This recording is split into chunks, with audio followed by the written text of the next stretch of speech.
Zoos are slaughtering their own perfectly healthy animals to save money. Let me explain.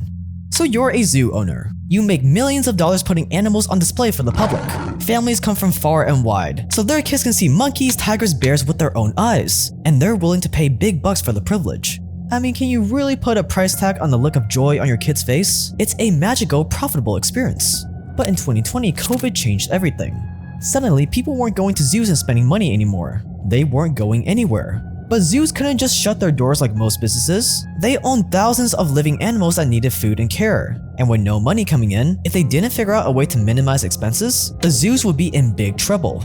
So there was only one solution. Slaughter the least profitable animals and feed them to the most valuable ones. This solved two problems at once. You would get free food and you would have less animals to take care of. It was brilliant. Think about it, some animals bring in more customers than others. Tigers and lions are big ticket animals, while zebras and monkeys, they have a lot less demand. So why not feed the zebras and monkeys to the lions and tigers? And that's exactly what you did. A zoo in northern Germany said they would slowly kill off all their animals until the prized polar bear Vitus was the only one left. Standing at 12 foot tall, Vitus was the biggest polar bear in the whole country, and visitors would come to the zoo just to see him, which meant that he was too valuable to allow to starve. It was worth murdering every other animal in the zoo if it meant keeping him alive. The zoo swore that they were only taking such extreme measures because of the pandemic. They said nobody was helping them and they were left with no other choice. It was an emergency. But the truth is, killing off surplus animals at zoos is nothing new. Over 5,000 healthy animals are euthanized in European zoos alone every single year. Why? Because money, of course. Take Marius the giraffe for example. 2-year-old Marius was shot to death because the Copenhagen Zoo determined that his genes were too common for breeding. No breeding meant no money. Marius wasn't going to be profitable, and that meant there was no reason to keep him alive. So the zoo gave him one final meal of rye bread, his favorite, before shooting him in the head. This giraffe walked out here at 9:15. It was let out into its yard over there. Then there was a zookeeper with some rye bread. It really likes rye bread, and he said, "Here you go, Marius, here's some rye bread." I stood behind with a rifle, and when he put his head forward and ate the rye bread, then I shot him through the brain. It sounds violent, but it means that Marius had no idea of what was coming. He got his bread, then he died. But they weren't done yet. They had a perfectly good piece of meat on their hands now. So once the dirty work was done, they dissected Marius's body and fed his remains to the zoo's lions right in front of a huge crowd.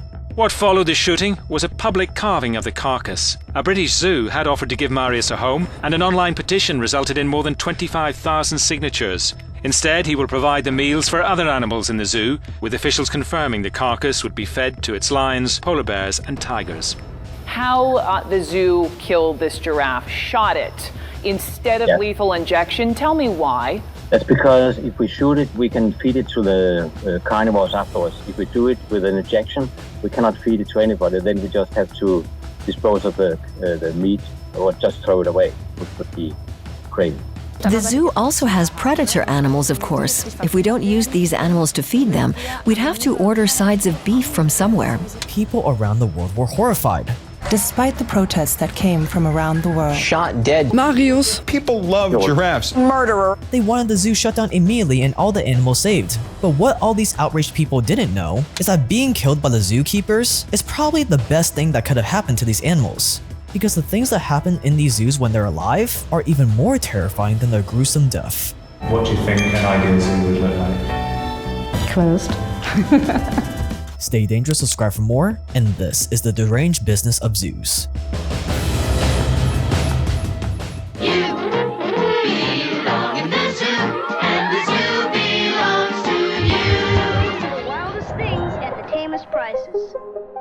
So I hope you're not in the zoo business, but if you are in a business where you have to ship orders, then spending the next 60 seconds to learn about our sponsor ShipStation is gonna save you a ton of money.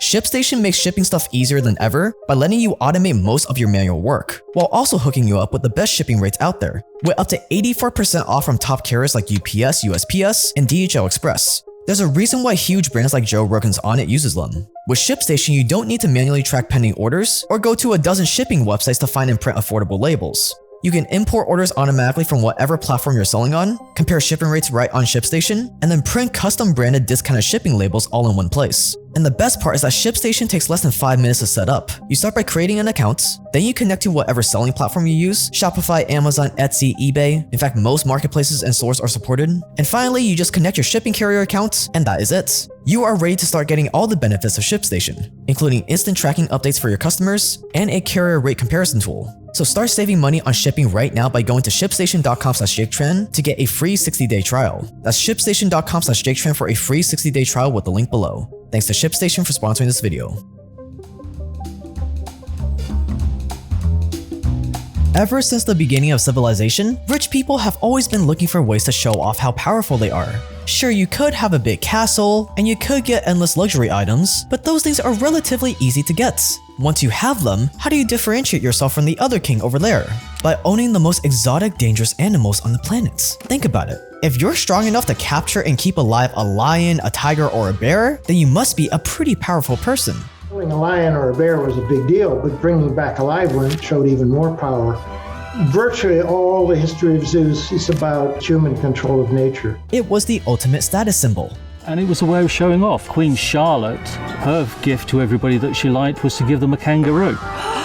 These private animal collections known as menageries started over 4,000 years ago. Ancient civilizations would go on expeditions just to bring back all the most interesting and vicious animals they could find to keep in captivity. Then the Age of Enlightenment rolled around.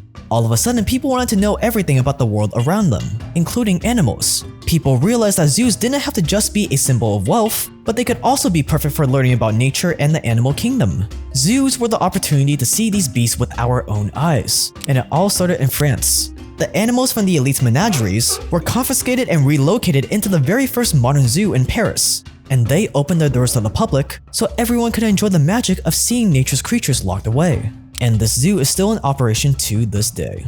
Public zoos changed everything. To be able to suddenly see a giraffe for the first time probably was absolutely bonkers. And people loved it. Everyone was rushing in to see these ferocious animals with their own two eyes. And just like that, zoos went from a luxury item for the rich to a big public business.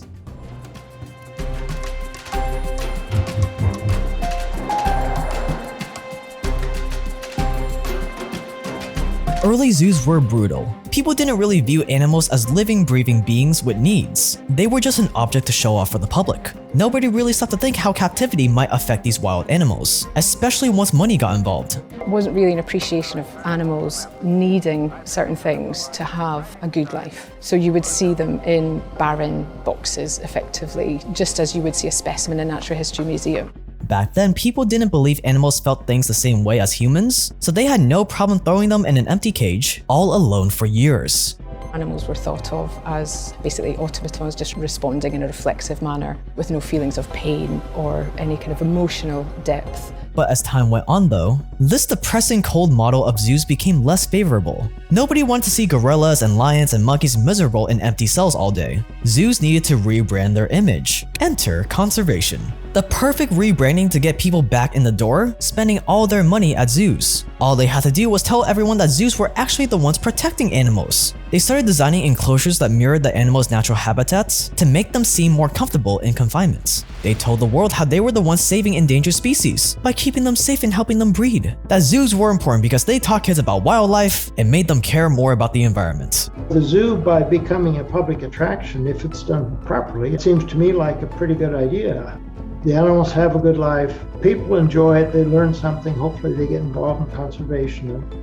Zoos have successfully flipped the narrative from being a form of ruthless entertainment to a societal good that we all needed. It wasn't about profit, it was about educating the masses and safeguarding these animals. Who could argue with that? It made visitors want to spend their money there even more because they thought every single penny was going towards supporting these helpless animals. But it was an outright lie. See, some zoos do help with conservation work and have even saved some species from going extinct.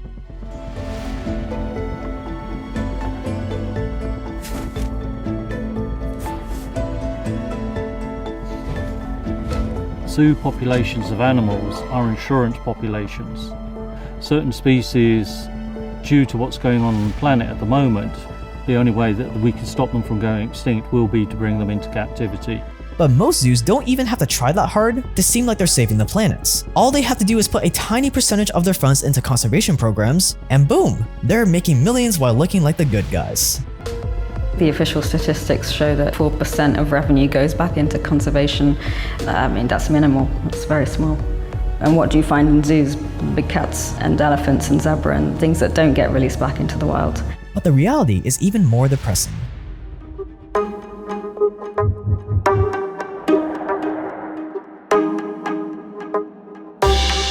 Except for the animals that are like really endangered, and they protect them and help breed them, and then sometimes they're responsible for some reintroduction efforts. There is no way to sugarcoat it. Zoos are animal prisons. And when you take a look at how zoo animals behave after being locked up for years, it's obvious that they want out.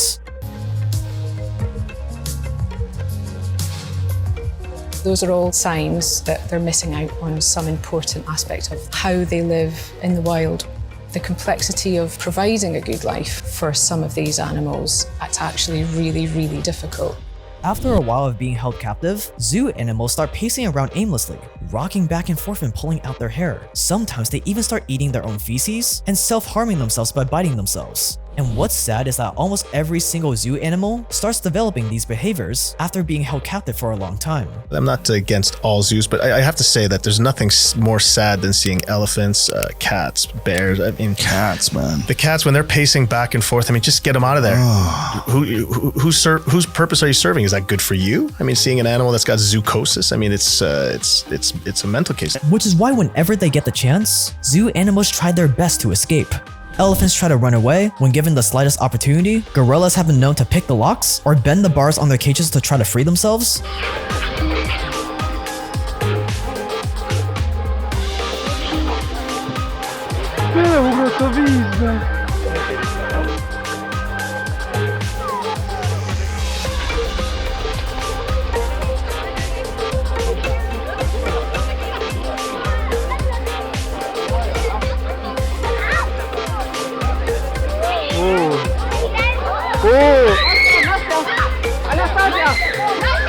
And sometimes these animals resort to desperate measures.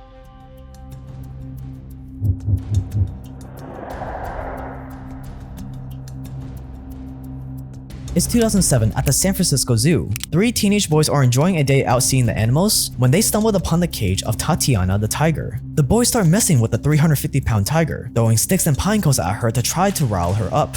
But Tatiana was not in the mood that day, and she had had enough of the taunting. So the massive deadly tiger ran and leaped the 12-foot wall of her enclosure and went right after the boys. She immediately pounced on one of them, killing him almost instantly. The other boys ran as fast as they could, but they were no match for the full-grown tiger. She hunted them down like prey, ignoring every other person in her path. She managed to maul both of the boys before being shot to death by police on the scene.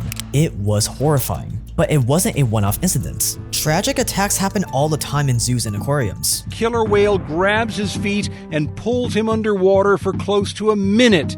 Then it brings him to the surface where the trainer pets the whale, tries to calm it, only to be yanked down again. Experienced trainer killed by an elephant he helped raise. Chilling new video and audio just released from deputies who responded to that tiger attack at a Florida zoo. Get out, get out. Get out. Don't run.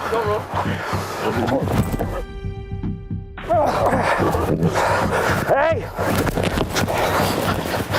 A terrifying incident at a zoo in Phoenix. A woman attacked and seriously hurt by a jaguar while trying to take a selfie next to the animal's cage. Even if they're locked away in cages and kept in captivity from the second they're born, these are still wild animals, trapped wild animals, and they fight back with deadly force whenever they get the opportunity.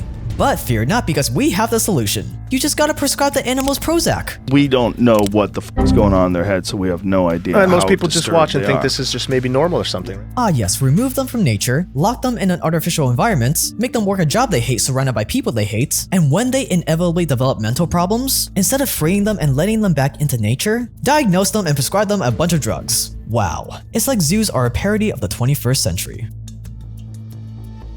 And by the way guys, we have a Spanish version of this channel if you didn't know about it. So if you have people in your life that mainly speak Spanish, and you think these videos are important for them to watch, click the card on the screen for the new Spanish version of our video on the Vatican's unimaginable wealth to share it with them. This really helps give the algorithm a nice little boost, so click the card on the screen to watch and share it with them now.